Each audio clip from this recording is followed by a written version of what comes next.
If you've ever felt like the third wheel, this podcast is for you. If you love Wheel of Time, this podcast is for you.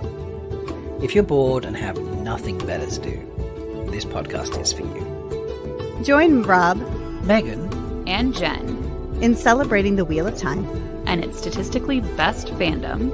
and ridiculous gaming skills, and probably a few cocktails. and find out which one of them will be the third wheel this time. This is three-wheeling. Welcome. It is episode 3 of Three-Wheeling. Ooh. I just realized we probably should have done something special for that. I don't know. Oh, right? I should have done my pitch voice. Welcome to episode 3 of Three-Wheeling. I don't know. Is that a pitch voice? Does that count? Yes. Welcome Yes, to it episode totally does. 3 of Three-wheeling. Very nice. Yeah. And then I'll just say it in my Michigander accent. Welcome to episode 3 of Three-Wheeling. I love that. That's great. How is everybody doing? Meg, I know it was a quiet week for you. Jen, how have you been? I've had nothing. I have nothing to report. Nothing. No. Absolutely nothing. Fair Good. enough. No, it's been good. But no, it's a good week. I don't know. It's the same. Same. Is Same the rain staying away? Yeah, we had a little tiny bit of rain this week, and then it's gorgeous and sunny today. But who knows? It'll show up again in a minute. LA is no longer the LA story of all sun all the time. Global change, climate change is happening. It is real. It's real. It's happening here. That's fair.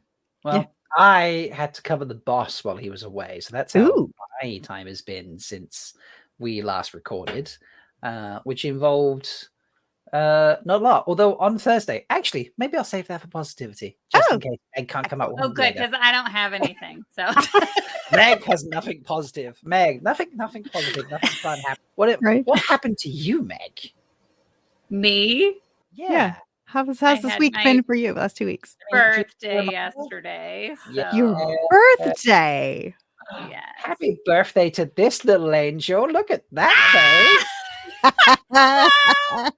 Did you listening. send him that? Maybe. Anyone listening, I just shared a childhood photo of Meg, and was that Mom? Was it? Yes. Yeah. Yes. Meg and Mom. So, Mom, yeah. when she was probably younger than me, not younger than you, Meg, but younger Not than me. me yet. Nope. No. Yeah. So Yeah. it was your name day, Meg. It was, yes. You got you got a massage and that you were telling us. Yep, had a spa day. We were celebrating one of my good friends. It was her 40th birthday. So her sister invited me and I was like, hey, it happens to be my birthday too. So But not your 40th. I just want to but I not want to my just, 40th. put that out there. No, It's not I'm your in my 40th. last year of my 30s. Oh, the so. 20s, yes, folks, yes. Yes. So, yeah. Happy birthday. Happy Thank- birthday. Who'd have thought episode 3 and we've already had a birthday? Like, what are the Right. chances? And then we'll have another one in a couple weeks. I know. Maybe close. I feel like So- I'm going to be the third wheel basically for this entire month. Yes, yeah, 'cause you it's- are. I do not have an April birthday, so I'm Let's see if there's any way we can get through this episode and find some of a way for someone to be the third wheel. Otherwise, it's just going to be Jen because it's not. Yeah. Before we get going, though, obviously Meg has the cocktail for us. Always. So, what is our cocktail? So it is called a bitter red. So this is what it looks like. If you're looking at it, it's very red color. So this cocktail has a vibrant red color reminiscent of the Red Ajah, and its bitter flavor could also reflect a similar trait of the Ajah as well. So Love that. They're pretty I damn know. bitter. They're Yeah. just yeah, bitter. but I'm definitely going to get Pavara and maybe some other people angry with me for that. So. I guess not all reds are No. bitter. No. But Yes. I think we could safely say that a majority of them are. Even Pavara in the books. I mean, our Pavara too would probably recognize that, but even Pavara in the books, I think, says most of my red sisters are pretty angry most of the time. Yes. That is true. So the recipe is such that in a shaker with ice, pour 1/2 ounce of lemon juice, 1.5 ounces of gin, 3/4 of an ounce of Campari, and a 1/2 ounce of elderflower liqueur. Shake well, strain into a martini glass, and garnish with a twisted lemon peel as desired. So there you go. Nice. Easy peasy. That is a beautiful choice. Jen, actually, what you didn't do the cocktail. Neither of us have done the cocktail. As normal for me, but different for Jen. Jen, what did you bring this week? Well, I'm going to ASMR it. Are we ready? Yeah. Wow, that was Open can I've ever seen. ASMRing it. And so if no one's watching, let's see if people can guess what this is based on the sound. Ready? Nobody's gonna guess.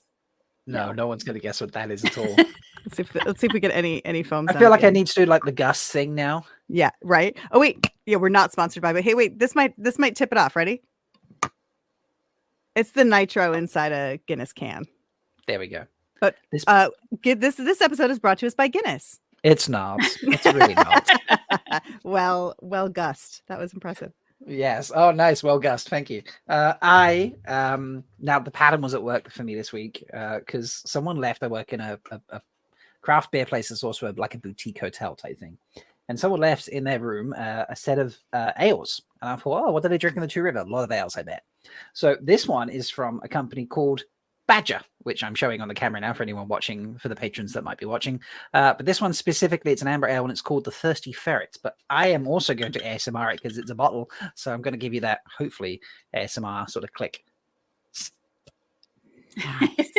There was? Nice. Okay. Yeah. All right. And Cheers, it's a very jaunty badger on that bottle. He's got a little hat and a rope. He does. He's got doing a rope. some spelunking. He does. He's like, I don't know. Maybe he's like robbing the place or something. He looks like he's in like. Oh, he's got a flashlight. Oh, he does. Flashlight and some rope. Yeah. Actually, it is a ferret. It's Badger Company, but that is a ferret on there. That is a ferret. Yeah, I'm getting. Ferrets because your roommate in college had a ferret. I had a ferret. Oh, there we go. In my tiny, tiny room. They are nocturnal. Ferrets also have a decent level of body odor, shall we say? They have a very strong smell. They do have a very strong smell. In a shared shower with 25 people, we shared a shower and a ferret. I'm gonna leave that at that, and just we're gonna move on. To be fair, if you really didn't understand how college life was, that sounded like 25 people and a ferret in one shower at the same time. And I'm just like, which could have happened. Not inaccurate. I'm suspicious. Yeah, that's what Megan said when she came to visit me at that house. I'm suspicious. Meg's like, why is my college experience not like this? You know, right? Mine was very boring and tame. Yours could have been if you had lived in the co-op. We told you, David and I told you. No, hell no. Well, cheers. Cheers, everybody. Cheers. And this is, it's actually 1 PM on a Sunday, so I feel a little less guilty about breaking open the Guinness. Okay, Meg, how have the socials been? Pretty quiet, honestly. Yeah. The only thing I really kind of saw of note was Ayula Smart was playing with katanas by the beach.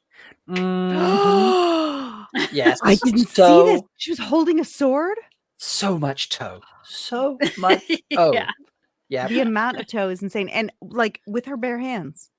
Yes. Yeah. She didn't wrap it in a bundle or something so that she didn't have to touch it. Wow. Nope. Yeah. She actively, and she posted this on her own Instagram. So yeah. So where are Ragna and oh my God, I'm sorry. Maya, because I feel like they have some toe to deliver. Yeah, definitely. We need a repeat of episode 6 and see her get the crap beat out of her. I don't mean that. I don't actually mean that. I sound horrible. I don't actually mean someone should beat up Ayula Smart. I love her and she's wonderful. And again, it's not your job to tell her that she has toe. This is very true. Yeah, she should know this. This is true. But that one, I saw that one too. It was quite funny. Made me chuckle. What else did we have, Meg? That's honestly it for social media. I mean, I did not see a lot worth noting. So that's fair. I mean, it's just like kind of people doing their own thing. I wouldn't say there was anything show related. Like I kind of talked about the Ayula one because I didn't know if she was like with the stunt team doing stuff or whatever. So that was the only reason I kind of found it. That's fair. What series gave us some news? Yes. they have discovered that was it on the WGA website or something? Yeah. Well, you they, got to dig for it. It's not the website. Yeah, go on. Right. So they released 8 tentative titles. Again, tentative meaning, because as Sarah Nakamura was saying, sometimes these are placeholders until they get actual titles. So in no particular order: To Race the Shadow, Golden Eyes, A Question of Crimson, He Who Comes with the Dawn, Seeds of Shadow, Tel'aran'rhiod, The Road to the Spear, The Shadow in the Night. There's some cool titles. Yeah, Very cool titles. Yes. Yeah. And then they also released all 8 writers. And it does look like they have not episode titles, but episode numbers attached. Right. So what I found, I mean, I'll go ahead and read them all, but I'll say what I think is worth noting. So episode 1, Justine Jewel Gilmer. Episode 2, Catherine B. McKenna. Episode 3, Beverly Okio. Episode 4, Rafe Lee Judkins. Episode 5, Ajoke Ibironke. I tried this the other night. I'm like, I'm just butchering your name. I'm butchering your first name. I'm going to try your last name. So, yeah, you're much better than I am. I promise you. Episode 6, Remy Park. Episode 7, Dave Hill. And episode 8, Justine Jewel Gilmer again, who wrote episode 1. Mm-hmm. So I'm assuming since Rafe wrote episode 4, that is the episode of Road to the Spear with the glass columns. You think? What makes you think that? Because I think Rafe's going to want his hands all over that episode. I mean, I would. I mean, he is a big Aiel fan. So, yeah, that's quite possible. It's like good stuff. Like, that is good stuff. I mean, that's I think like that's the reason why it's almost everybody's favorite book is the glass columns. And the other piece of news that goes along with that was the double casting of oh yes, Latcha. Latcha, yes. Yeah. And the older and so the other woman who's listed now as Latcha is like 70 something. She's much older. Mm-hmm. So like that question, is she going to show up in one of those later glass column or earlier, depending on how you're flipping the timeline? But yes. Yeah. Right. Yeah. Which is interesting. It's exciting. I don't know if it'd be episode 4, but I mean, I can see Rafe writing it, but yeah, I definitely think a whole or a good chunk of an episode, like half an episode for different, like flashing between that and different scenes type thing of that would just be pretty phenomenal. There was one last bit of news. Meg, I don't know. Actually, do you want to talk any more about the episode? Sorry, before I hop across. No, I don't think so. No, there was one last bit of news. Meg, I'm surprised you didn't mention this. Earlier the week, I just missed it. On Monday, the Twitter of Chaos announced whether you love to hate, I hate to love or love to hate her. We could think of no one better to play a lighter in #Wheel of Time. Please welcome Sherry to our family. That Twitter of Chaos. Like, I feel like the Twitter of Chaos just had a really good day on Monday. They had a great day on Monday, didn't they? Yeah. Meg, what did they do to you on Monday? I don't remember. The quote Tweeter of Chaos liked. What did I post? Oh, just my normal day 145 of asking for blah blah blah stuff. And you were very excited. You were very excited. I was for about 5 seconds. Sorry, was I not supposed to say it yet? No, that's fine. And then you were like, "Wait, Rob, it has your handle." I'm like, "Yeah, it's me." April Fools. Yeah. Yes. So what I did on Monday, folks, if you're not familiar, is I changed the banner, the icon logo to match on my Twitter account to match the official Wheel of Time accounts picture and banner.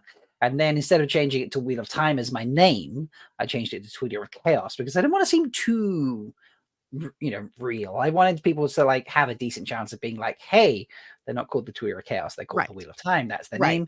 And obviously it's at the Wheel of Time as well, whereas mine says at Malky Talks.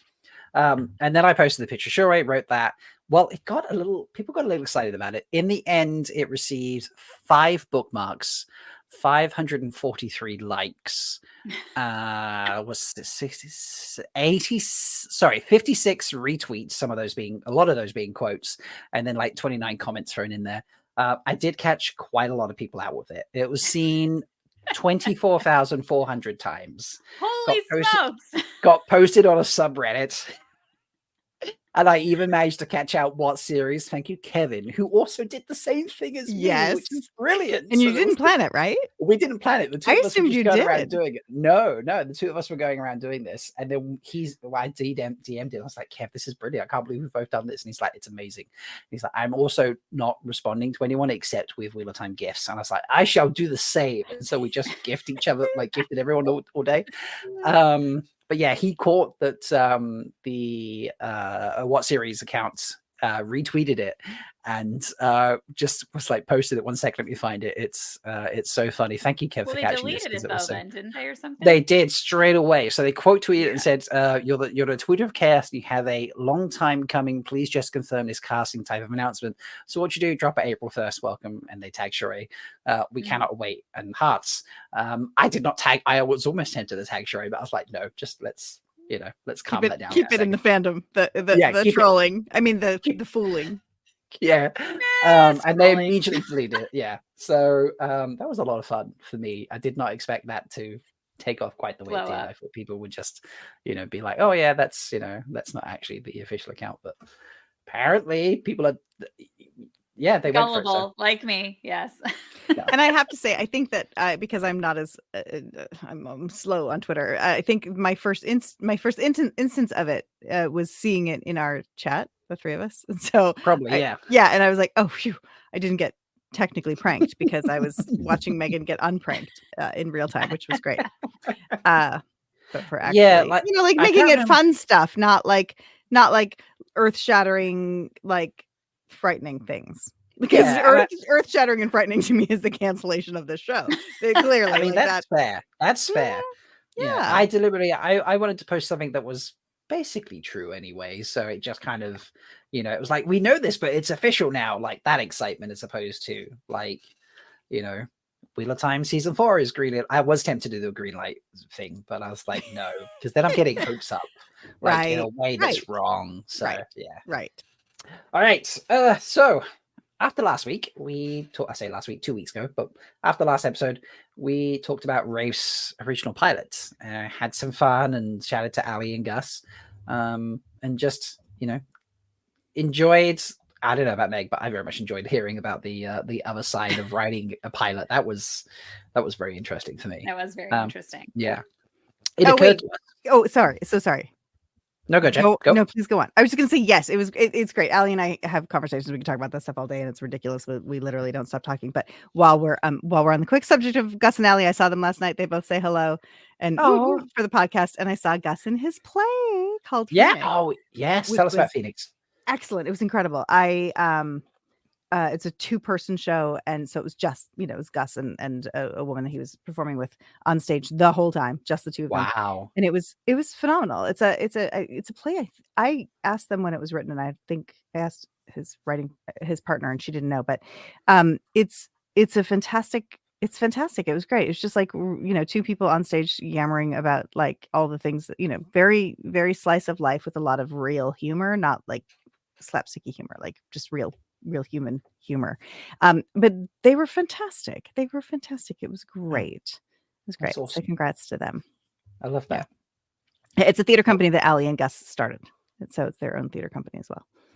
I had no idea they started their own theater company. They did. They started in Chicago. Settled it down for a while during pandemic. And I think this is their inaugural show after pandemic. That is incredible. Yeah. It was great. Well, all credit to them. I love that. Yes, for real. That's a lot. I'll have to come out and see a show at some point. Yes, for sure. Love that. Okay. So as I said, last episode we talked about Rafe's pilot.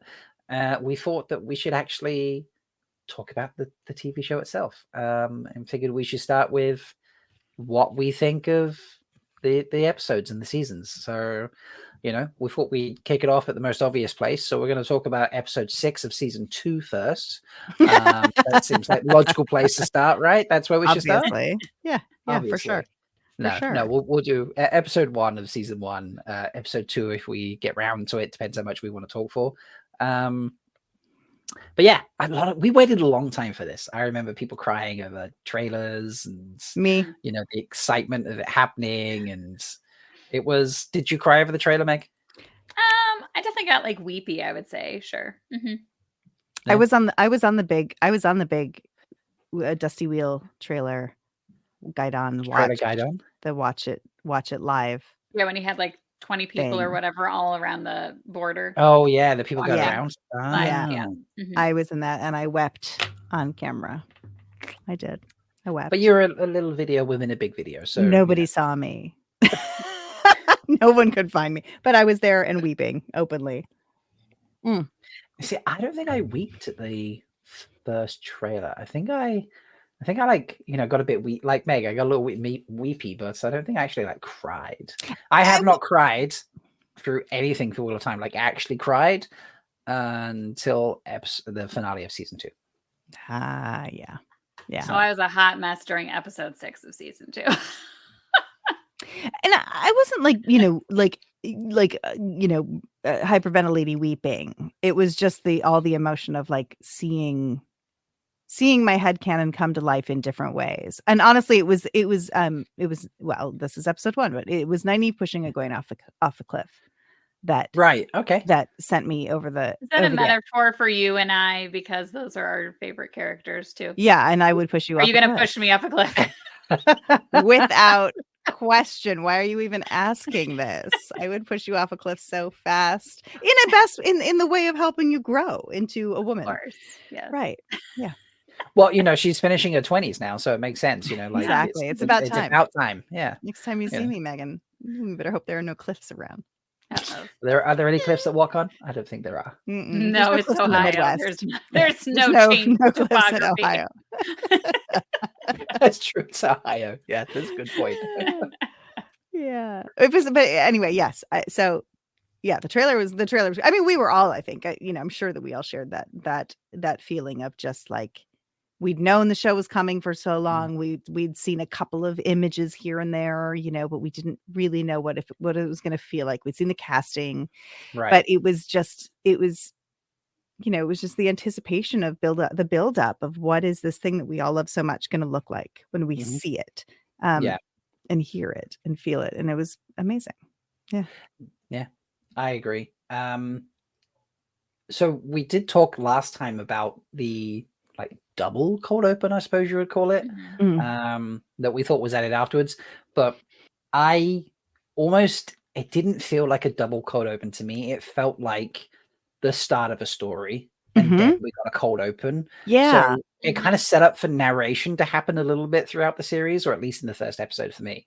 I mean, you're both nodding, so maybe that's it, that you felt the same way. But yeah, I think it was a great way to change and have Rosamund kick us off with the story, and it gave you, like we said last time, the focus that she should be the person that you focus on, and not Leandrin. Exactly. Had Nynaeve stuck in my head then. I think you're right, and like I think that had they started with the Leandrin cold open, I think we would have it just would have, I think it would have been unsettling. We wouldn't have known who to pay attention to, and I don't want to jump ahead. I want to kind of go through the episode, but just jumping ahead really quickly in the battle, nicely at the end. But also in the Winter Night battle when Maureen gets stabbed, there's a moment of like, are they Game of Thronesing us? Like, is she dead? Is she going to die? Like, gosh. Fans obviously know that that's not going to happen. But I think for people who like had just jumped into a new fantasy series, which frankly was the first big fantasy series after Game of Thrones, because this is before Rings of Power. So like people jumping into it at that point who were new to the series, didn't know it. I think could have had that moment of like, are they going to kill off the woman that they literally just made us think is going to be the main character? Like, I don't know. Maybe it's hard to say. Yeah, Rosamund is a big name, and she's also not a big name. Right. It wasn't like it. Yeah, and even it's not like you put Sean Bean on the screen. Right. Yeah, everybody knows Sean Bean. We all joke he dies. Certainly in fantasy, he doesn't, but certainly in fantasy, right? But yeah, they didn't put a big fantasy name. I mean, the closest she's done to fantasy before this Clash of Titans. Clash of Titans. Yeah. And before that, she's just done thrillers and things like that. And if you're not into thrillers and you only watch fantasy or comedies or something like that, then you probably won't have seen her. So yeah, I don't think I'd ever, or maybe like James Bond was the only thing that I had seen her in. Oh shit, yeah, she's in James Bond, isn't she? Yeah, I'm thinking that might have been the only, because I've still never seen Gone Girl to this day. So Gone Girl is oof, yeah. There's a lot to that. Do you know, I was a complete tangent talking about the being of things. Has anyone seen the movies like Hot Fuzz and that? Oh yeah. Yeah. You know the End of the World. Is it the End of the World? Yeah. Yes, but I have not seen that one yet. Okay. Ridiculous. Rosamund Pike is in that. Really? Yes, really. Oh, all right. She plays Simon Pegg's wife or girlfriend or something of that, like his significant other. I can't remember if they're actually married or if I think they might be married in the show. But yeah, now I'm just like, I have warm fuzzies. Simon Pegg and Rosamund Pike together makes me giggle. I love that. Very entertaining as a pair. Oh no, maybe she's an ex-girlfriend. Maybe that's it. I don't know. There's some connection between the two in some form of a relationship, and it is hilarious the way she behaves. I love it. So, but yeah, if you don't know her, you absolutely could have thought, well, shit, okay, she dies straight off the bat. This is going to be interesting. Yeah. Right. So, and instead we go and we go and kill someone else. But do you know what I'm glad they didn't put in? That we did see in the trailer, actually, and that is the whole Egwene coming out of the pool, all the different colors thing. Yeah. Right. You know, because that gives away, there's too much there. Yeah. Mm-hmm. Yeah.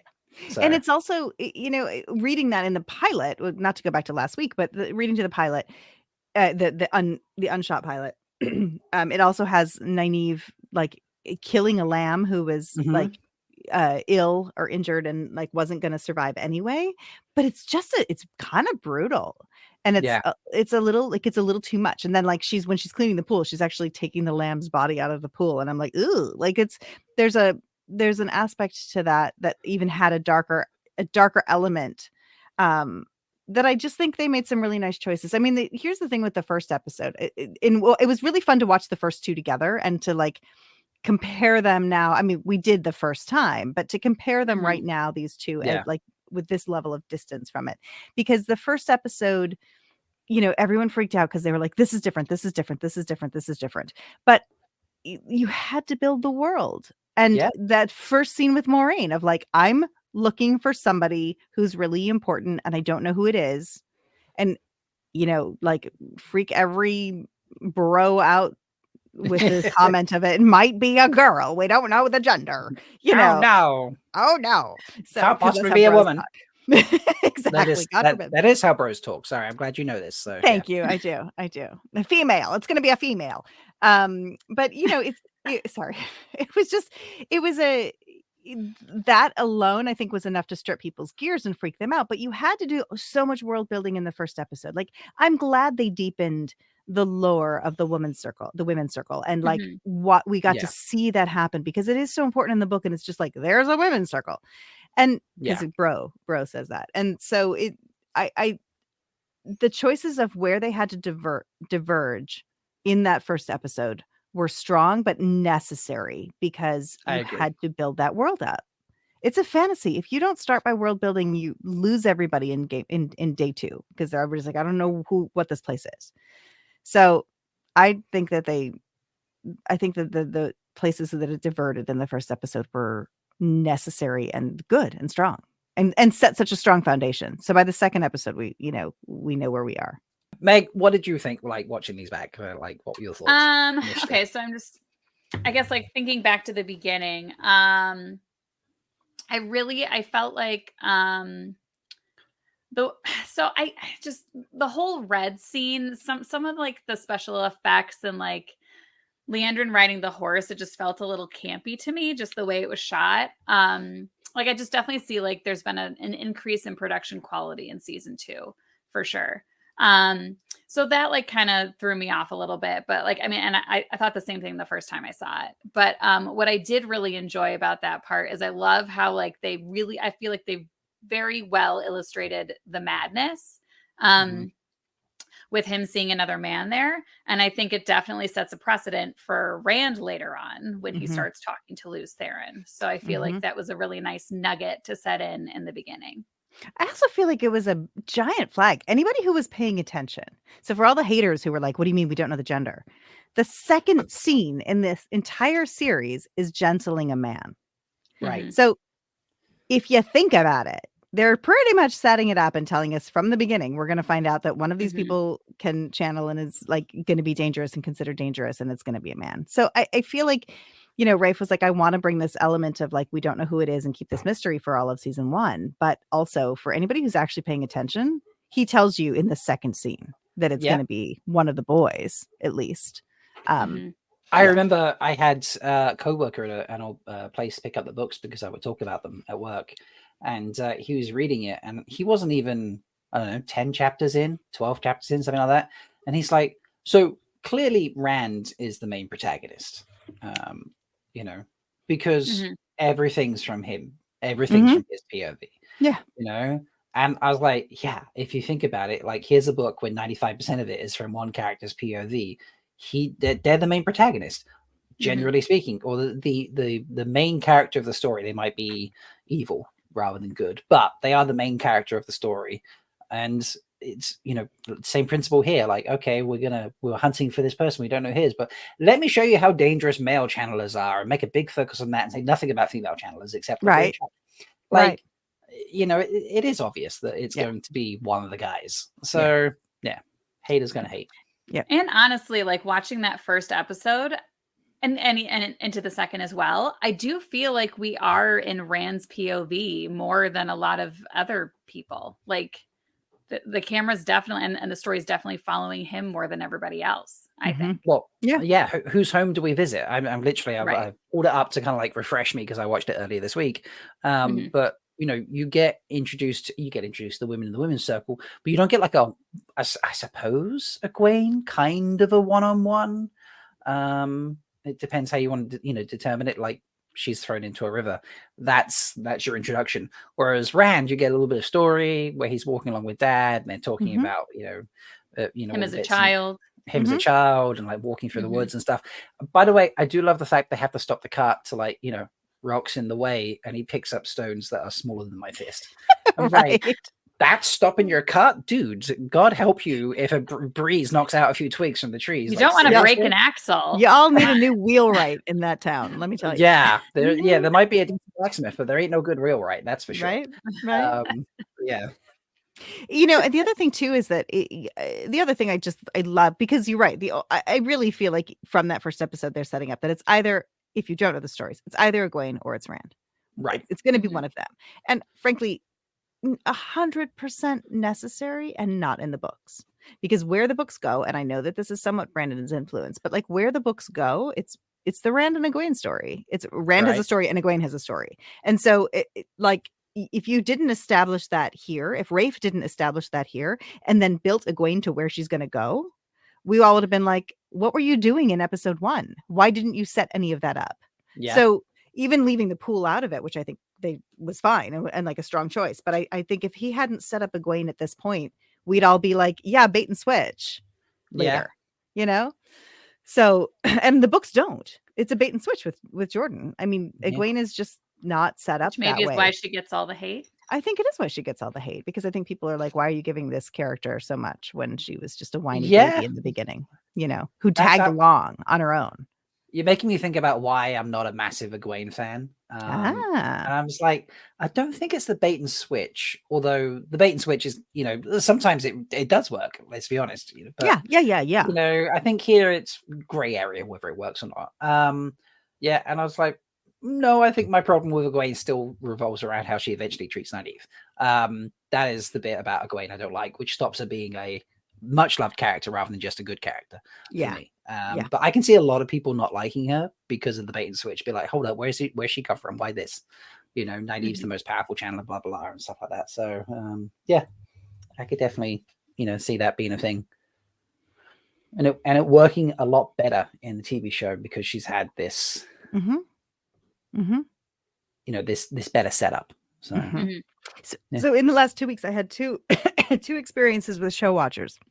One who's a good friend of mine, but we haven't talked about at the show that much, who read the books and who also said to me, she was like, I don't love Egwene in the show, but she hasn't watched. Is this Reagan? It is Reagan. Reagan, if you're listening, I just outed you hard here. I'm going to have to have a conversation with her. I know, but she hasn't watched season 2 yet. So I was like, dude, get on it and watch season 2 because, you know, I mean, she didn't stay up on Thursday nights and watch it. Apparently not. And I Terrible will have fan. words with her. Well, she is a teacher like me, so yes. But I also think that I don't think she was an Egwene fan in the books. I think she was one of those people who also just was like, you know, from the book. So I think there's a lot. I think there's extra going on there with her consideration of that. And I think that, you know, I thought Maddie did such a perfect job of playing that petulant, slightly spoiled, expecting the world to sort of turn around her in a way. Mm-hmm. Like, not, I mean, Egwene isn't like, she's just that because she's the mayor's daughter and because she's, you know, a very strong, capable woman. But I thought that Maddie did a great job of like walking that line of giving us enough of the, like, I want it to go my way from the beginning. That's great and beautiful and does set up that like Egwene's got some arc. She's got some place to go. So, and her takedown becomes that much more relevant and good when it happens. I mean, because we've, you know, it like, and meaningful. If she was already this very humble person, it wouldn't have meant anything when she went through this Shanshan stuff. So in any case, going back to that. So that was a fun, interesting viewpoint from a book reader, barely show watcher, because she hasn't even watched season 2. Right. I also ran into, I was so excited. I had lunch with a couple colleagues, a couple friends of mine from the show I worked on a few years ago, and one of whom I haven't seen in a few years. And I had no idea. I mentioned Wheel of Time again, and one of them said, "Wait, aren't you watching that?" And he said, "Yeah, I am, but I've never read the books, but I love the show." And I was like, "Oh, a show only in the wild. I never see them." But me too. Yeah, it was kind of fun. He was like, "Yeah, I really, really love it. I think the world building's amazing." So there we go. That's very encouraging. Yeah. But yeah, these two, I feel like these two get like you pointed out, watching it back, you see that Rand and Egwene get a much bigger focus on introduction. If you flick forward a little bit further after we meet Rand and Tam, obviously, we get sort of Matt and Perrin introduced together. Nynaeve is kind of like a background character to Egwene being introduced. So, you know, the other characters are there, they get introduced, but we meet them as part of other scenes, other reasons. So there is a huge focus on those two. What do we think about the whole, you know, gambling in the Matt scene and the meeting him in the inn? Like, I thought that I think Barney did a great job in season 1. And I think he would have continued to do a great job if he had stayed with the show. But I don't know. I think that the gambling scene is his introduction. I think that was perfect. I do too. Yeah, I thought it was really fun. Yeah. Because like, you know, first thing he does is drop a dice cup on the table. I mean, it's just, it's because honestly, that is even like, I'm rereading again right now, as always, but I'm in Great Hunt. Everything is late. Like him gambling, you know, almost doesn't come up until they're in Dragon Reborn. I think when they're in the stone. No, he might be. I think no, he's dicing in Faldara. He's Faldara, yeah, but barely, and that's it. Yeah, and it's not like the first word people use to describe him as a character in the books is gambler. I mean, I think it even says that in some of the companions. Like, it is very much his. Well, I think that's what the Finn call him too, right? Yes, they do. It is. They do. And it's the way he battles. It's the way he does war. I mean, that is Matt. And so I think it's late in the books. I think Robert Jordan came to that a little bit later. And so I think bringing that in that first scene is perfection. Yeah. Well, I mean, and eventually at one, you know, at some point in the books, like he hears dice in his head. So I think you want to set that connection early. Yeah. I agree. Yeah. And I think it was also, now granted it happens a smidge later, but you know, Perrin, getting some time with Perrin in the Forge specifically is better than, you know, just getting to know him generally, like around the village or something like that. Again, setting up the theme of, you know, the hammer and the axe, which we can talk about when we get to the actual Trolloc scene. But yeah, they are introduced with their themes earlier on, like Moraine being Mr. Dan and you know, as Lan just coming in and being like, stoic as fuck. Like it's like this is how this character is going to be, and it is like jammed in 110% every time you like the first time you meet these characters. Yeah. And it's much clearer on a rewatch than it is on not the first watch or anything like that. So, which is how it should be. I've also noticed the acting. Not that the acting was bad, although bits here and there are obviously not that great. Especially when like one of the new characters new actors is up against, like when Maddie was filming with the scene with Michael, and it's like, where's Rand? And he's like, don't break his heart and stuff like that. She's there trying to act as well as Michael is acting, and sadly Michael outshone her in that scene. No one's fault. He's just a more experienced actor. Which I still am devastated that they didn't include that entire deleted scene, because that was such good work. It was so good. Yeah. I'm still bummed there's no honey cakes. Like, do you want my mom's bread? Like, no, we don't care about your Marin's honey cakes. No, yeah, where's Marin's fucking honey cakes? Right. The best we've got is a mention in Nynaeve's visions in season 2. It's not okay. But it's because the acting does improve a bit as the episodes go on in season 1, but there's a huge difference between season 1 and season 2's acting. I don't know. They've just done other works or something like that, but they've upped their games. Some of them have been doing stage work and stuff, but it is massively noticeable going back and watching these early ones compared to the season 2. And I attribute some of that too just to finding the characters, and part of it is part of it's in the writing as well. I mean, Rafe wrote the pilot, and he knows the characters backwards and forwards. But like then you start handing it off to other people. Obviously, he still has a hand in the scripts, but the characters on the page are becoming more solidified and clearer and cleaner. So the actors who are playing them have a stronger sense of finding them. But it's fun to watch now, and to even watch them being interviewed now, because the characters are already deep in them. It's one of the things I love about television versus film. I love film. And when you're doing something like obviously a giant, like MCU franchise, and you're playing the same characters over and over again for years, you know them and you live them, but it's rarer in film. And so that is something that's really lovely about television, especially something with this scope. Can you imagine if we tried to tell the story in like even 3 movies? You wouldn't these actors wouldn't have the chance to live and breathe these characters the way they do on television. Yeah, that is so true, says the TV writer. I write features. I do write features. I love the TV writer, which, by the way, we are manifesting will get a job writing for the Wheel of Time. Rafe. Yeah. Please hire. Thank you. Our wonderful co-host is out there. And Rosamund, if I need something in the in between this and Wheel of Time, I am a 3-body. I'm an astronomer, an actual astronomer who there we go also knows the 3-body series. Just saying, just putting that out there, manifesting it. Well, I'm manifesting that Rosamund will go to support Sophia Okonedo, who is up for an Olivier Award, and they are next weekend. Yes. This weekend if you're listening on release day, or that week, but they're on the 14th, the Olivier Awards. Myself and Elliot edits, courtesy of Sulin, who works for the company that puts them together and has to work at the Olivier's that night. She will be there as well. Managed to applied for and got tickets for Elliot and I to go as well, so we'll be there and watching. We're gonna have an amazing time. I'm manifesting that Rosamund will be there to support Sophie, because she's up for Medea, and thus then we can meet them all at the after party, which the tickets let us go to. I'm so excited about that. Like, seriously, these tickets, you walk the red carpet and then you get to watch the awards, and then you get into the after party as well. Like, the ticket gets you the whole shebang. I'm like, incredible. I know. Have the best time. Yeah, I'm very much excited about it. But I'm manifesting that Rosamund will be there for Sophie, and then we could be like, hey, Rosamund, I know someone. Like, Thank you. Thank you. and then again, Meg and I will be, extras. Yeah, for sure. So, there was a couple of controversial bits in episode 1. We talked about fridging last week, so I don't think we need to go over that scene specifically. I think we've talked about that enough.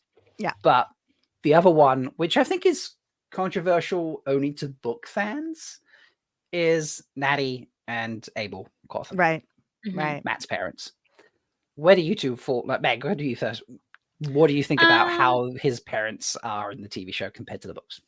I mean, I think it just because I wrote a note about this. I think it really does make us fall in love with Matt, and I think it very quickly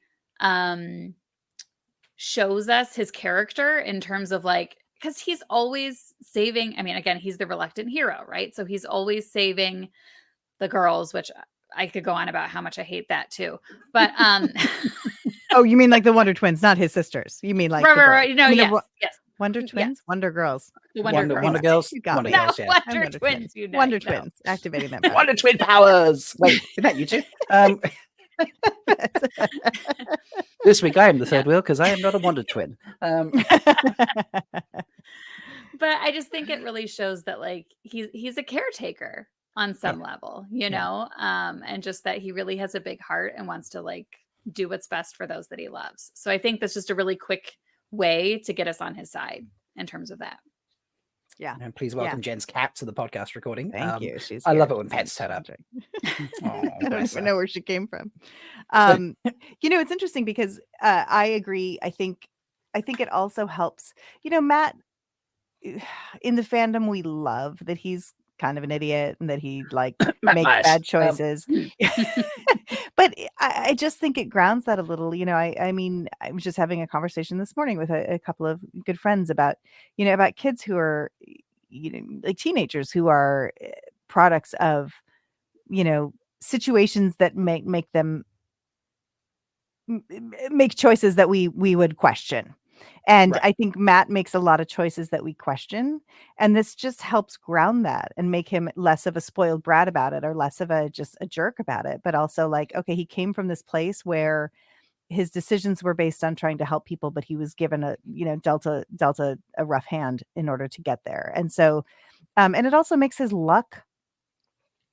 You want the person who was the underdog to get the luck, right? You want the person who's lucky to not just be lucky and like be lucky through everything. Like you want to be like, this is the person who deserves a little bit of luck in his life. So I get it because we all love Abel and we all love Natty, but Abel and Natty don't really do that much in the books. No. You know, Abel Halls is a shitty guy, right? And still be a good eye for horseflesh. Exactly. Having being a good horse trader does not automatically mean you are a decent human being. It means you're good at selling horses. Honestly, it's probably the whole sleazy used car salesman trope, to be honest. Right? You know? Yeah. Right. I love what they did with Natty and Abel for 3 reasons. Firstly, like you say, it sets up Matt for like the luck thing. You know, like he's had a shitty start to life, so now he gets lucky instead. It really pulls into, you know, his desire to help but never feel like he's good enough, the reluctant hero thing. It's, you know, because he's raising his sisters, you know, whilst having his parents either ignore him or tell him he's an absolute waste of space. You know, like that really sets up that entire, you know, talk about setting people up hard, like the gambling thing. This also sets up his long-term personality. You know, and I, like you say, you can be, you know, an amazing horse trader and still be a sleazy guy. Like, you know, they're not mutually exclusive. You don't have to be decent to be this. Like it works for me. I love it. And also, like Delusions of Grendel always says, who the hell went to battle for Abel Coffin prior to this episode? Like, who the hell gave a shit about him? And then suddenly it's like, you've changed Abel. It's like, dude, you barely remember his name. You know, like horse trader is the first thing you think of. You don't think of him. And you know, you've got a point too. Like it's not even like oh, we can buy that a horse trader would be sort of sleazy. I think horse traders would be sleazy. Like that's a missed opportunity for Robert Jordan to give that character a little more depth. Yeah. You know, absolutely. To be like, because Matt's got those tendencies to like play on people's emotions to get what he needs. So why wouldn't we expect that his dad was a little like that? He's just a stand-up guy. And that kind of plays, like a con man sort of thing. That plays into the final reason. I mean, I do have a bonus reason, but this is like the top reason. Matt, to me, is, you know, he is a good guy. He's, you know, the reluctant hero, things like that. But he is morally gray to me. You know, he's willing to make that dubious decision, make that dubious choice for the right reason, most likely. You know, but he is willing to live in the gray, to do things, to achieve things, to get where he needs to get, or get people. Which I think is something that a general needs to do. Yeah. And he ends up doing that obviously in the last battle. Yeah. I mean, in and many what of the ways, he what better sort of life to set you up to be like, look, sometimes things need to be gray, things can't be black or white, than to give you such, that kind of upbringing. I think that's number one reason. My bonus reason is because I was lucky enough to go to the season 1 premiere and be seated like 3 seats away from Juliet, who plays Natty Coffin, who she reached out to me after my very first ever Idol parody, because she loved it. And so, like, we talked a bit, like, I was going and stuff, and just randomly got seated so close to her. When she finished, she totally came out to me. She's like, "So what did you think?" And she was so giddy that everyone was just like, "Oh, Natty, you're wonderful. You're so sweet. You're this, you're that." And then she plays an absolute drunk who treats Matt like he's shit off her shoe and she hates her husband. And she was gleeful that she's managed to pull, like, "Look at me." And I was like, "You're sneaky." So that's just a bonus reason. But I think it makes me like Matt more as a character than the books make me like him. Like, I do like him, but it's like he earns it in the TV show compared to it in the books. Yeah, so, absolutely. Yeah.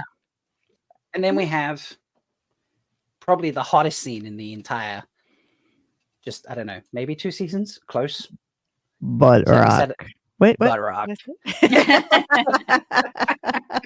Which in my notes I wrote the bullet point as butt rock. I did. See? Forever it will be butt rock. Forever it will be butt rock. One day I'll meet Daniel Henney and have to explain that story to him, and he's going to just look at me with disdain and move on to the next interviewer. But that scene, not only is it a hot scene, like, it to me, that's like serving your vegetables like wrapped in candy or whatever it is, like, to me, that scene, it's an expository scene. We have to hear that they are together, not together. They're not romantic. We need to see them get into it. Like, so it's like, ooh, look, you want to see the hot people get into a bath together, like get into a hot tub together? Guess what? They are not getting it on. Deal with it. And this is who they are, and this is their relationship is so close and so beautiful. And I felt like it was a really it was like, I'm giving you what you want to see and telling you what you don't want to hear or don't expect to hear. And that you like to hear it as well, because you've had that vision. And we've all seen it 1,000 times. I mean, I know that Rosamund said, like, early on, or that she was like, part of what drew her to this story was this relationship between a man and a woman who were so close and not romantically linked. Yeah, it's very important. Side note, they were interviewed after the viewing, the premiere, and Rosamund did say that this was the very first day that her and Daniel filmed together. This was the first scene they filmed together, and unlike the wrestler's name who was at the John Cena. Unlike John Cena, Daniel Henney was completely naked. Yes. I did not and as he walked up those steps and down into that tub, he was perfectly in Rosamund's eye line as he did it. And Rosamund was just like jumping into the deep end in terms of your relationship, a working relationship. Right? Absolutely, yeah. And Rosamund was very complimentary about the experience. She's like, "Ladies, it was as good. The view was as good as you would hope it to be." I think she said something very classy like that. Of course. And she left. She was not specifying anything. She was just like, it was just Daniel was a beautiful man. That's so amazing and good. I like, once again, a compliment to Rosamund's brilliant acting skills, but you'd never know she hadn't seen it 150,000 times before that. Right. Yeah, through every camping moment or traveling or it's a lot easier to set up one tent than two. I'm just saying. You know? Yeah. When you got to travel light sometimes. So Yep. Very much. I don't know if it's been topped yet. They've tried, but it's not really been topped yet, has it? Because especially when he's like, could be warmer. Yes. It's such a lovely scene. It's so fantastic. And also just her little statement on, like, I didn't expect this backwoods village to actually have anything this nice. And then, but the backwoods village has something that nice. It's a statement on the wine spring. There's so much information delivered through that scene. I feel like we could talk about every scene like that Yeah. so much. Yeah. Like it just, Yeah. I've just flicked through the episode. And there's so we talked about like random how he is with Egwene and things like that. We talked about the sex scene last week. There's obviously between why did I want to say Lanthir, Moraine and Nynaeve in the pool, like we mentioned up. There's every scene is that nothing's really wasted. I don't think. There's not a lot of like chewing the scenery, so to speak. There's not. Having just read that scene of Nynaeve and Moraine in the pool, when I reread the original pilot, I had forgotten how biting Nynaeve is in that scene. Like she doesn't. I admittedly like rewatched the episode in part while I was driving. I wasn't watching. I was just listening to it because I know it backwards and forwards, and so I was just listening to it to have it refreshed. And I was like, oh, she's so harsh. Like like she doesn't give Moraine a second to say anything, which I thought was, again, like just a fun, really solid statement on Nynaeve and her feelings about the whole White Tower. Which is great. Yeah, and that's something we didn't get in the books until maybe late. Is that mentioned even at all later on, that someone was sent previously and turned away? No, that's new. That's new. No. That's new for the show. Okay. Yeah. But yeah, I can just imagine listening rather than just like obviously watching as well. Like you probably hear how quick she bites off on Moraine. Yeah. Yeah. But it was interesting because watching episodes, like I said, watching episodes 1 and 2 together. So if not that I want to bridge to episode 2, so if there's something else in episode 1, keep us there. But we could. I feel like we're probably going to end up only talking about episode 1 in this recording. Yeah, we want to be for here sure. for like 2.5 hours. Yeah. But that's possible. But it's so I think what I found interesting in watching episode 2 after that was how on book episode 2 is. Like it's right. It was like, because now we've established they're older. These are the things that are different. They're chasing a dragon. They don't know who it is. It's a genderless dragon. Like now watching episode 2, I was like, oh well, this is literally pulled from the books, page for page. It's much of the dialogue is straight out of the books, and really what's happening is almost straight out of the books. So I thought it was fascinating because I was like, come on, book cloaks, like how come you couldn't get on board when you watched the second episode, which was literally exactly everything we all saw in our heads, kinda, in a way. So I felt like because the first one had to diverge, it set a stage for people to be ready to be angry and to be in that place. And if you were willing to like allow the first one to happen and to create these slight differences that were just updating it for 2021 because the world is not the same as the 1990s, and then B, allowing for the deepening of world building that you just have to put into a pilot. Second episode was back on track. It was like we're back in the books. Yeah, I agree. Fascinating. Yeah. Talking of changes for episode 1, I think there was one we kind of like didn't expect, and then one I think even book cloaks have been dying to see since the books came out. So firstly, the lantern scene. This is completely new. Like Meg, what did you think of the lanterns and that whole depiction of the wheel and rebirth and things like that? Like, how did that strike you when you were watching this back? Yeah, I mean, I think that was just a very necessary thing to, display to the new people, the new watchers, the religion and the basis of the entire world, Yeah, I mean, and I think too, I mean, it was a beautiful scene, so it's very visually stunning.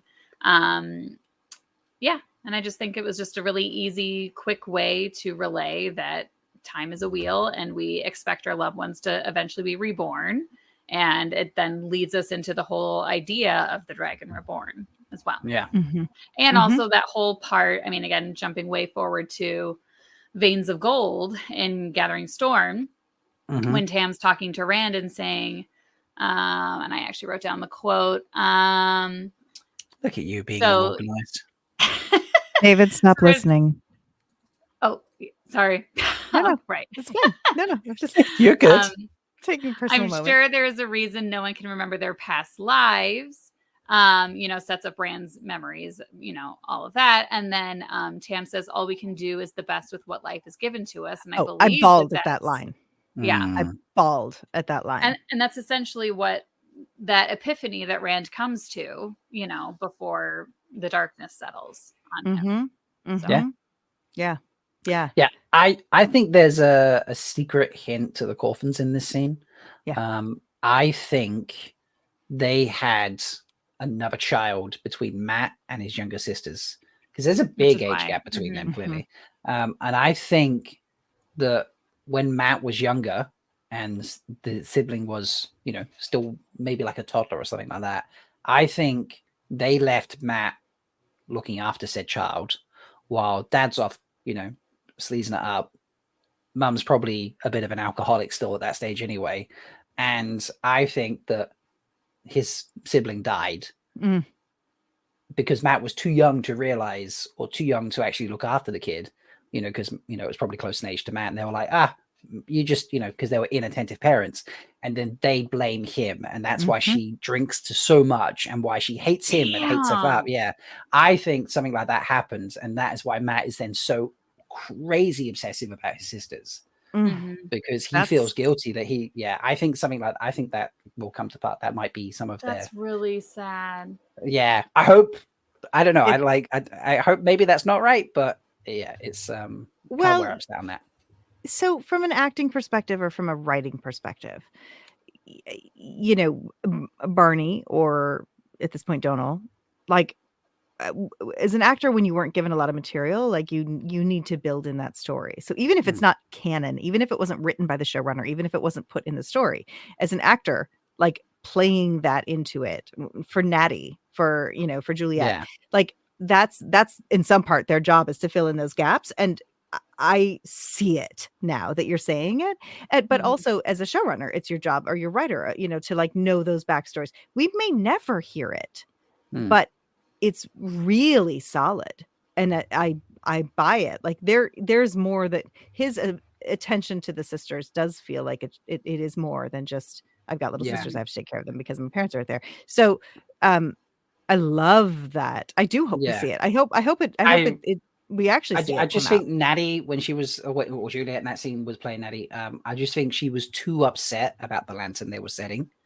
And it just made me think, she's crying like a mother who's lost a child. And then I was like, well, any mother would cry at that.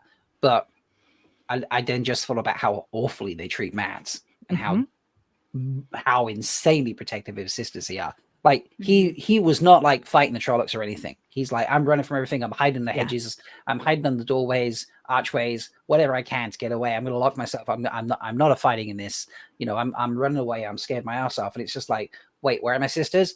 I will run through hell to find them. Yeah. And he's straight back out there. It's like that. It just, I put those things together and I was like, I kind of had an idea there was something when I first watched it, but watching it back really, I looked at Juliet a lot when she was in that scene, and I was like, she's crying way too much for this to just be a case of lost loved ones. This is like, a lost child, and she's got a huge amount of regret. Yeah. And Barney didn't look very comfortable in that scene either. Barney was just, he's like a brave face situation playing that. So, especially if she's, like technically she's the one responsible, but she's put the blame on him his whole life. Now I'm like, sorry to jump to season 2, but now I really wish we'd seen a glimmer of that. In the meal scene when he was when he drank the tea. Oh my god, yeah.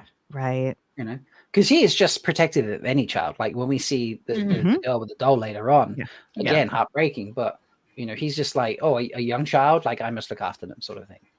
So and boy does it set up for how he looks after Olva later on. I think they did a little smidge better than it was in the books, because he was neglectful, really, let's be honest. But yeah, the other big thing that we got in episode 1, which is still cool to watch back, even with its fake out death in it, which we didn't get in the books, and which I think the book cloak should be happy we got, is the Battle of Winter Night. Yes. Yeah. Because that was something I think we all wanted to see. Yeah. I don't know anyone who doesn't want to have seen that scene. Yeah. It's such a, again, like that goes back to it, Jordan placing it in Rand's POV, and like, and us having to live through Rand in the first book, and Rand wasn't there. So we didn't see it. We just hear about it. But it's like in Narnia, the big battle at the end of Narnia is not on the page. It was in the movie. thank God, and made the movie watch, like something you wanted to see it. But it's you were going to say watchable then, weren't you? She was. The Narnia movies do definitely go like, oh, this is really good. To like, okay, I suppose I'll watch it if it's on. They do. They lose some of their their glamour. Yeah, they lose the quality. But it's that battle is it's important, and to just, I mean, of course, yes, we are working into a visual medium instead of an on the page medium or in the ear medium, and so you might as well see it. But it was lacking in the books, and it's interesting because I've seen that in fiction before, when you have somebody like me writing a battle who is not a battle trained person. I'm not a military person, so it's going to be lacking. It might be better to just hear about it in hearsay. We had Robert Jordan, who as we know and then discover through the rest of the series, is who went to the Citadel and was in war and like writes battles like nobody's business. So as a book reader, knowing that that's who he was, I'm like, but you gypped us in the first book. You left it out, So it's nice to see that play out.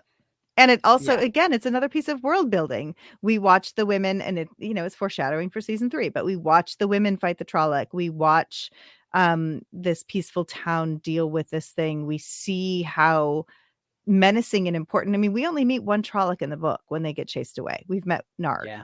And he wasn't really that dangerous, right? No. So this he was tells a friendly Trolloc. It's a friendly Trolloc. Not the friendly Trolloc. Having a little conversation.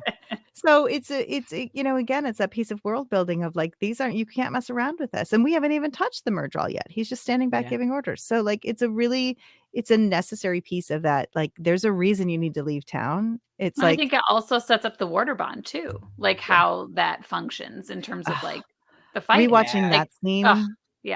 It's just beautiful. And I stand by my statement that in season 2, Lan not fighting the Murdral well was like we had to see him because that moment of them working together in tandem, and there's also that scene that sets up the Warder Bond, but so does the scene the morning when Egwene brings the bread to Tam. Lan and Moraine are there, and she says, "You didn't sleep." He doesn't say a word. He doesn't blink. He doesn't move a muscle. And then she says, "So you think we're something?" Like, it's just, we know it's not telepathy, but she's reading his thoughts. She's feeling his exhaustion through the bond. Yeah. And it's again, like, it's a beautiful little moment that is easy to miss the first 12 times you watch the episode. But when you watch it the 13th time, you'll see it. When you complete the full circle of viewers. When you've gone around the wheel of time. Yeah. I think you're, but Rob, I do think you're right, that I think season 1 episode 1 will fully fill this.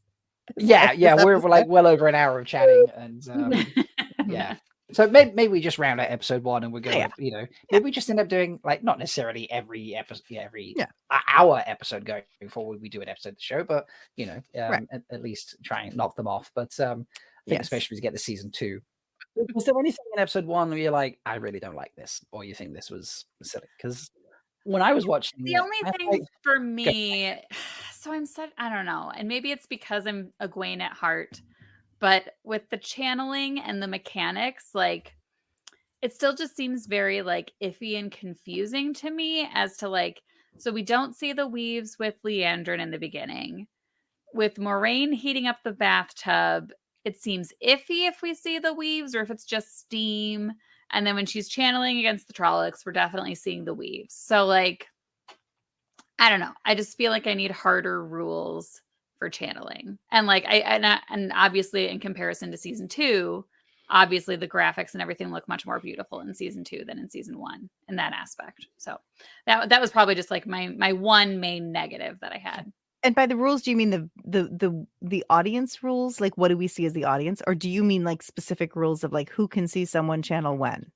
I mean, that I feel like can be developed in terms of like in world, but I feel like audience wise, that should be established early.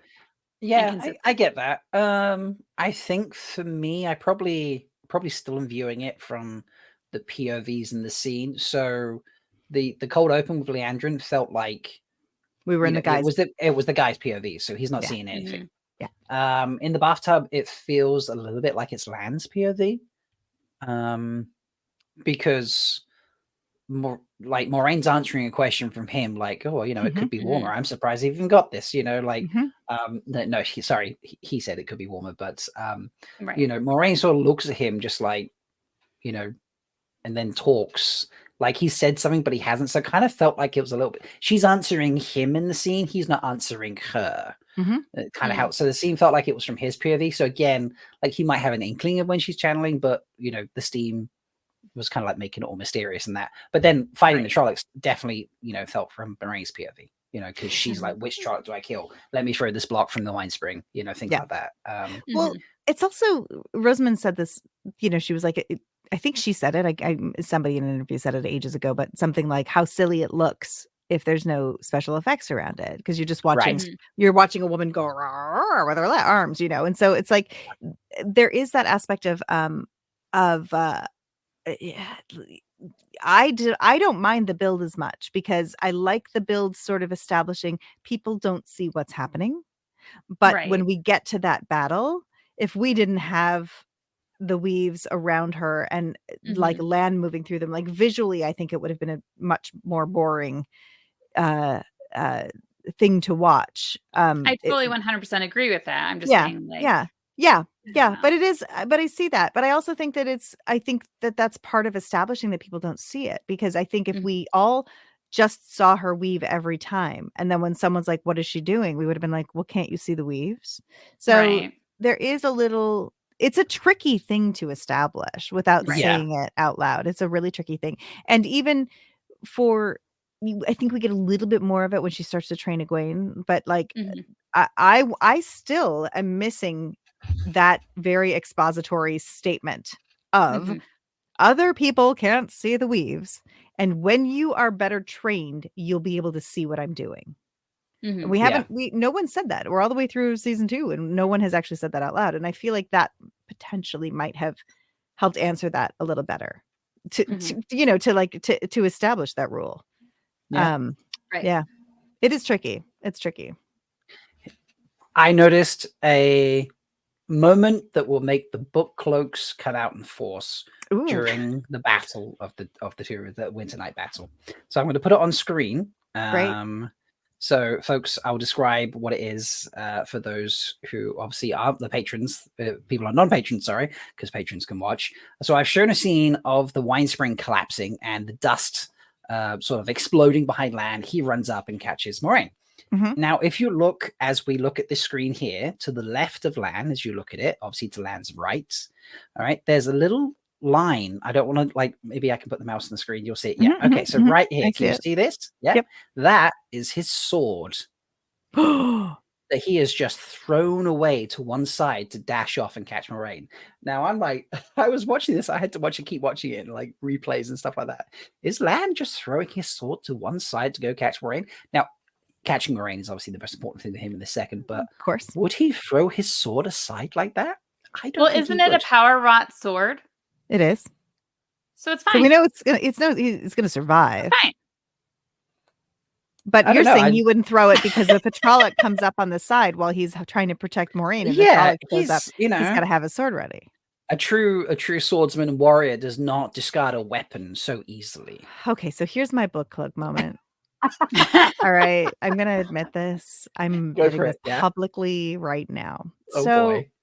I am. I'm saying it out loud. There is something. Wait. So Lan and Rand carry their swords on their hips in the books. Correct. But they carry their swords on the backs in the show. Yes. And their swords are more like a katana. They're slightly curved and they're not a back carrying sword. Is that right? Now, great. Okay.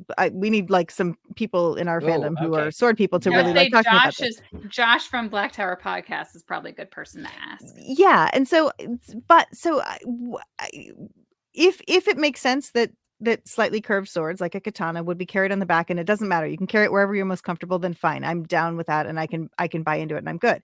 But it's just like in the books, it becomes a whole thing about like there are people who carry their swords on the backs, and they're usually a straighter or two-handed broadsword, and there are people who carry their swords on their hips and who unsheath them from the side. And so anyway, I'm like, well, if Lan had been carrying his sword where he's supposed to carry it on his hip, he could have just sheathed it before he ran after Moiraine. So I don't know, maybe there's something about like it takes too long to go up over the top to put it away, so he just throws it away to go get her. It's possible. I don't know. I've just done some express Googling. Thank you. And the katana is obviously a favored sword of the samurai. It's not exclusive to samurai, but it is their favored. That's typically who would use a katana style blade. It was not worn over the back. It was worn over the, around the waist. Typically just lays through their sash. The sheath was put through there. It wasn't on a sword belt specifically. The sash as part of their outfit would be more than sufficient to hold the sheath there. The only people that used, typically speaking, now I'm sure there are outliers for everything. So there are probably outliers for people, samurai who carry them over the shoulders and stuff like that. But it is European knights wearing a baldric. They wore a slung baldric over the shoulder, which allowed for longer blades, such as great swords and things of that nature, to be honest. So, like, basically, if it's too long to wear at your waist, it's going to drag on the floor. That's where you wear it over your shoulder. And those long swords also tend to be straight. So, because can you imagine sheathing a sword that's got a curve to it over your back? Yeah. It's almost, I can imagine, I don't know exactly how a baldric works, but I imagine it's more of a case of like it just, because you swing it, it's slung over the shoulder. It's not a case of like you sheave it over your shoulder. Right. So I feel like you just sort of swing it around instead. Yeah. With a clip or something stupid like that, I think we do have one viewer in YouTube. So if that viewer has anything to add into the chat, please feel free, because I think they've done some research on sword carrying as well. Yes. Do throw it in. Looks like they might have gone. Folks. Yeah, but never mind, folks. If you're listening back, or if you're be that on a podcast app or on YouTube, because we upload the vote, please comment or tag someone who can then comment. Send them to us so we can listen. But yeah, like basically for the length of sword that Lan and Rand use. You wouldn't throw it over your shoulder unless you're like a quirky guy. Like, I'm not going to use a sword and shield in European or Viking fighting. I'm just going to use two swords, because one, I'm sure there are outliers like that for everything, but and truthfully, from a costuming perspective and a visual perspective, it's a lot more interesting to watch someone reach over their back and pull it out. Like visually, it's better. And costume wise, it's just complicated. Like every time they sit down, you got to get your sword out of the way. Like there are a lot of reasons why practically it makes sense in terms of filming. Yeah. I agree. And probably, honestly, if you're on horseback, it's probably easier as well to have it on your back. Yeah, probably. Yeah, probably. Certainly getting on and off the horse. Yeah. Yeah. Yeah. Right. I mean, I think we could talk about all the good parts and bad parts of episode 1 all day long. We thought we'd probably do 2 episodes, that we didn't. So maybe we should. Shocking. We like to talk. Meg has rightfully so nudged me and be like, "Hey, maybe we should wrap up and do Never Have I Ever." And folks, Never Have I Ever has been upgraded. Thank goodness. Thank goodness we don't have to think of them anymore. We have, as I'm showing on the video feed now, but we have a spinny wheel with there's about 45 Never Have I Ever's in here. Now these are, I went Googling. Thank you, Google. What did we do before Google, for Christ's sake? I don't know. I mean, I'm old enough, Meg, we're all old enough to know.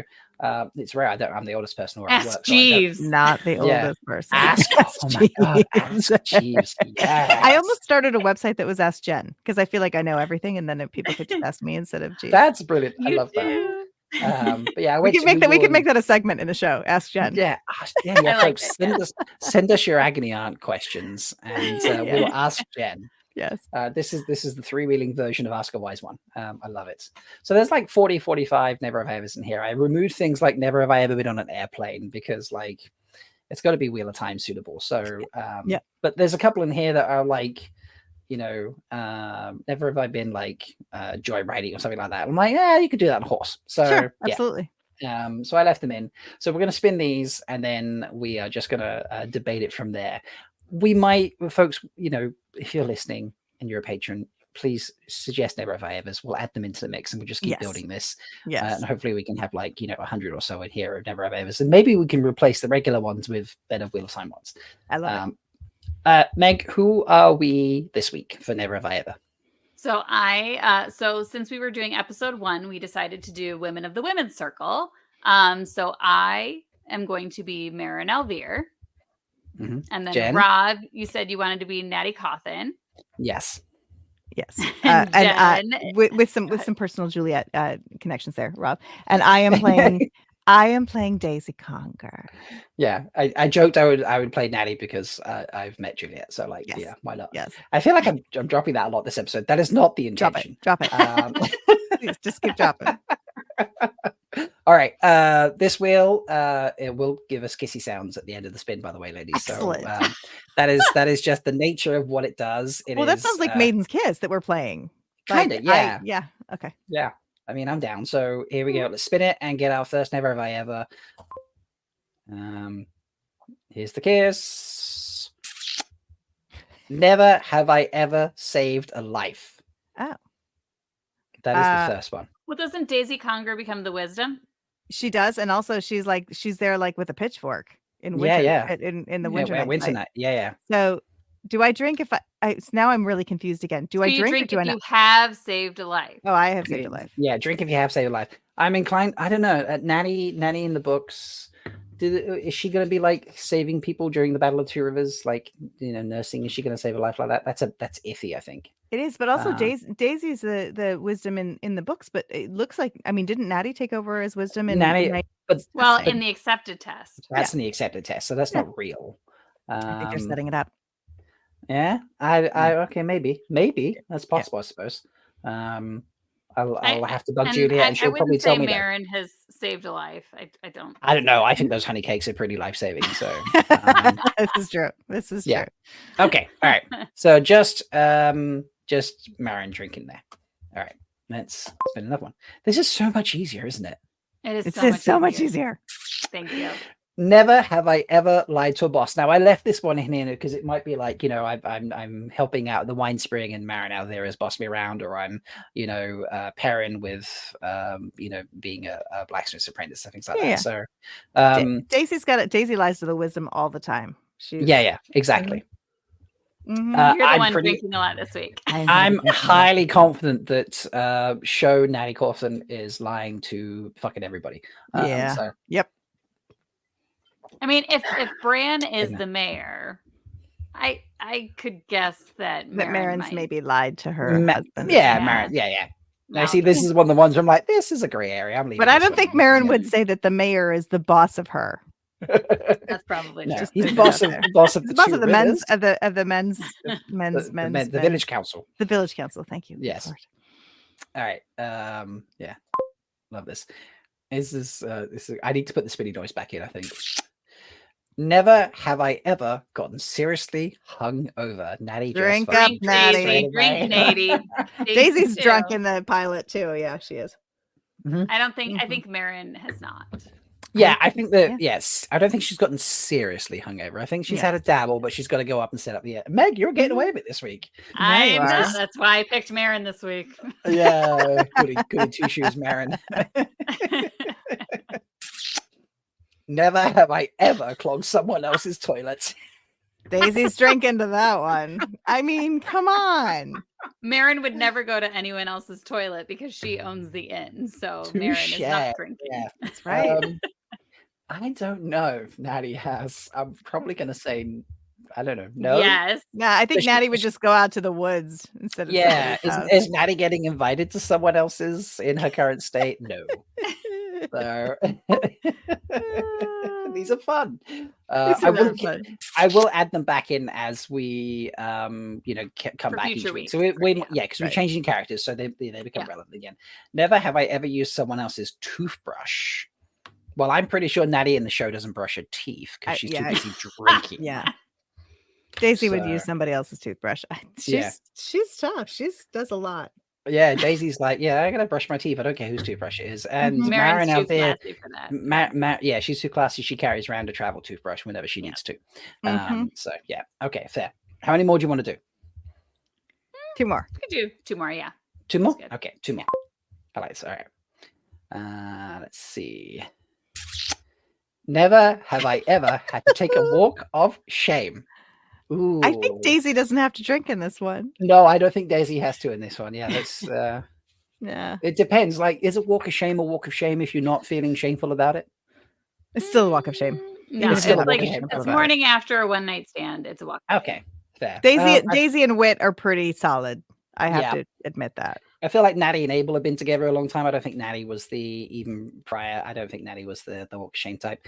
And Marin, no. So Definitely no one not, drinking no. this time. Okay. No. That'll be interesting when whoever has Matt when that one comes back around. Because you have to drink how many times he's had to walk of shame. Yeah, Right. can you imagine that? And last one, never. I've cut off the beginning of this. Never have I ever had to go to courts. Daisy's had to go to court. Daisy's for had sure. to go to court. Natty Now- for sure has to. Natty's for sure. Now I reckon Marin's had to go to court, not because she's gotten in trouble, but because Yeah. she's had to be a witness or something. Yes, So or, I would she's- say, or yeah. someone who against the wine spring. So yeah, Mm-hmm. Yeah. So I mean, there we and go. her husband's the All mayor. right. She's Yeah, exactly. That's Yeah. true. That's true. Yeah. I didn't specify go to court because you're in trouble. So yeah. Yes. Yeah. I love that. Yeah. Okay.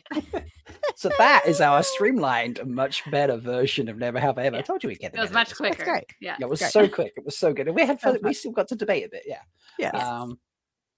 So if you would like to suggest Never Have I Evers, okay, and they can be Wheel of Time specific ones. We've done that to each other Oh, yeah. previously, and we've For had sure. some suggested by my patrons. You can do that by becoming a patron. By doing that, you are able to watch us live when we record on Sundays every couple of weeks. Occasionally, it might be Saturdays or things like that. Life might get in the way, but you can come and join, watch us live, and have some fun with us. Or you can just listen to the full unedited recording that I put up later if you join whatever the second level is. I forget what it's called now.